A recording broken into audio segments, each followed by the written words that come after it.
So please welcome former Member of Parliament for Cunningham North. He retired far too early in my view, and I'm hoping to press him into a comeback. Former Energy Minister, former Cabinet Minister, and one of the few men I know worthy of the title, the Right Honourable Brian Wilson.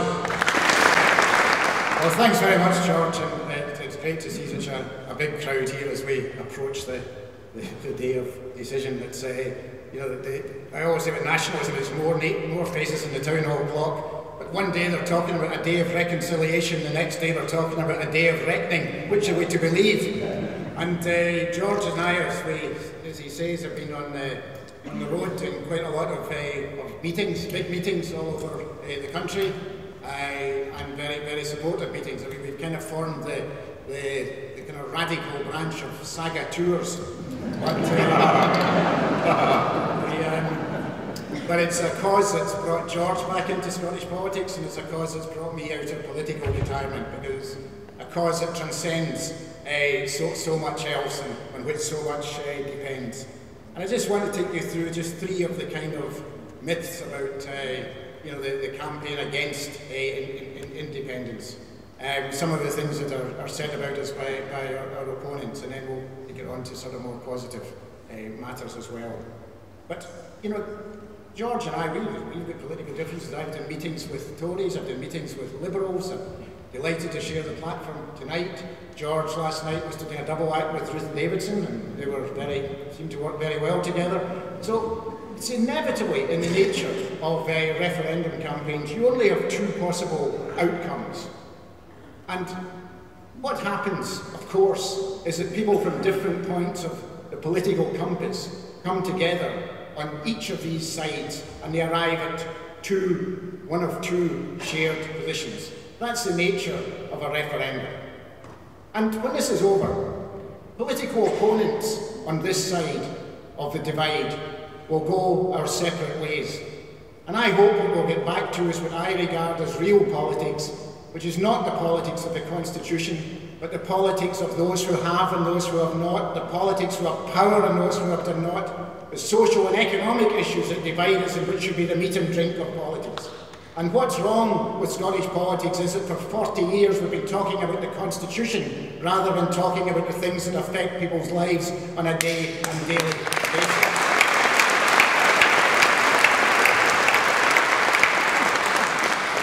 So I don't think anyone say that in our political careers we haven't gone hammer and tongs with our opponents, that we've stood up for the people we represented, that we've seen conflicts of interest, conflicts of power, and we've always tried to be in what we believed in was the right side. And there's other people here tonight who took a different political standpoint, and they stood up for what they believed in. And that's the dynamic of politics. And sometimes we win and sometimes they win. But in the great span of history, it's also the way we go forward. The pendulum swings, and the great reforms, the great advances that are made, once they are made, they can never be turned back upon. And then the other party comes in and they do some things that cannot be turned back upon.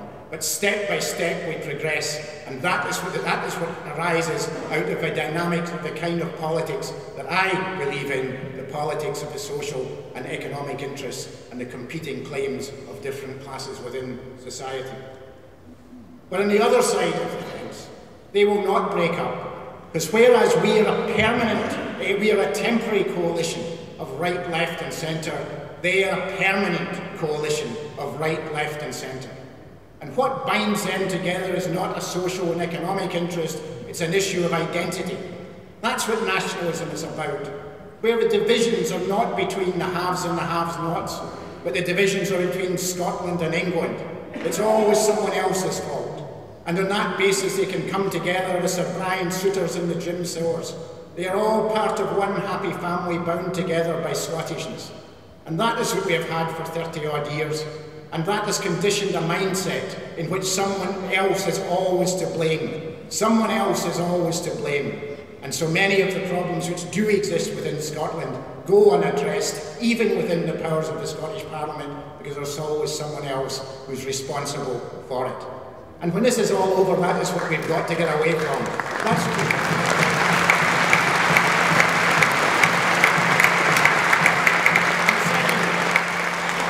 second thing that is the allegation that is made against us is that we are negative. We are negative. And inevitably, if we're defending the word no, or even more politely, no thanks, then of course no is perceived as a negative word. But, you know, this is far too important for word games. There are things I'm incredibly positive about. I'm incredibly positive about all the forces within this society that have given me and many like me my life opportunities. I'm incredibly positive about the National Health Service. I'm incredibly positive about the welfare state. I'm incredibly positive about the great slum clearance programmes of the 50s that transformed the living conditions of working people. I'm incredibly positive about comprehensive education. I'm incredibly positive that people like myself were the first in our family's history who ever saw the inside of a university. I'm incredibly positive about all these things. And what I know is that every one of these things that have shaped my life chances and will shape my children's life chances were achieved on a united basis within the United Kingdom by people with shared interests and aspirations in every part.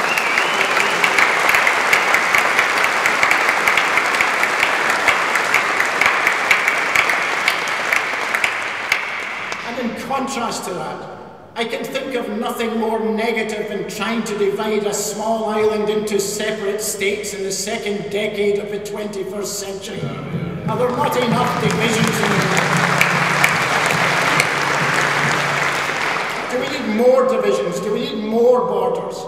Do we need more blame shifting? Do we need more separation of people instead of bringing people together? I'm negative about all of that. Very, very negative toward all of that. And very positive about all the things which, for all the setbacks, for all the imperfections, we within the United Kingdom have advanced together on. And the third myth I want to address is that somehow in this happy land we will live in Scotland under a nirvana of social democracy, a government of the left. Well, let me tell you this. We won't have a government of the left. We won't have Jim Sillars nationalising BP, or I don't know, John Lewis isn't common ownership, so I don't know what he's going to do with them. Boycott. Going to boycott. We're not, that's not going to what it will be. We'll have what we have at present, which is permanent centre-right government within Scotland. But permanent right-wing centre-right government without the money to fund it, which I'll leave to more expert people who are going to follow me. But what we will contribute to is permanent right-wing government in the rest of the United Kingdom.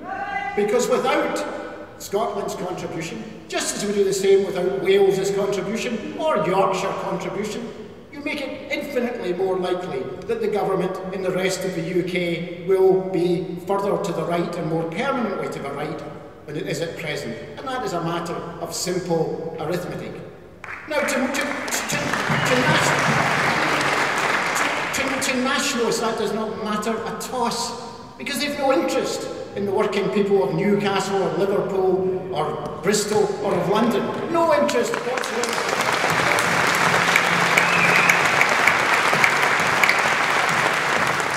But to me, it's a matter of considerable concern, because that is my political credo.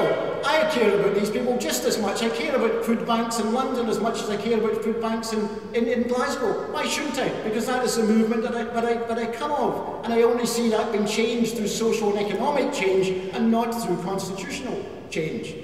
But even if you don't care about what happens to working people and ordinary families in the rest of the United Kingdom, what you should worry about surely is that the highest aspiration of nationalism in Scotland is that this permanently right-wing government in England that we'll help to create is also the one that is going to set our monetary policy, set our interest rates, set the major economic parameters.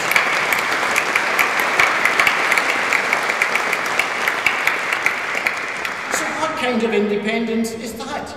To move out of a situation, which again, even if it is imperfect, where we have a stake in all of that, where our interests are part of the wider interests of the United Kingdom, but the highest aspiration, the thing they demand is the ability to hand over all the levers of financial control to the foreign government of the state that they loathe so much that they're just about to walk out of. What kind of logic or sense is that? George mentioned that, a couple of my jobs in government, so let me deal briefly with them. Let me deal with energy, because it's also a kind of metaphor for so many other things. Renewable energy. Potentially a great industry for Scotland, but actually very little has happened in terms of the jobs that were promised or the investment that was promised. All we have to show is windmills but no jobs. But the entire prospectus for renewable energy depends on the willingness of people in England to pay for it. 90% of the money to fund the renewable energy strategy of Scotland comes from consumers in the rest of the United Kingdom. So what is put forward seriously as a strategy and an act of genius of nationalism is that we are going to walk out of this state.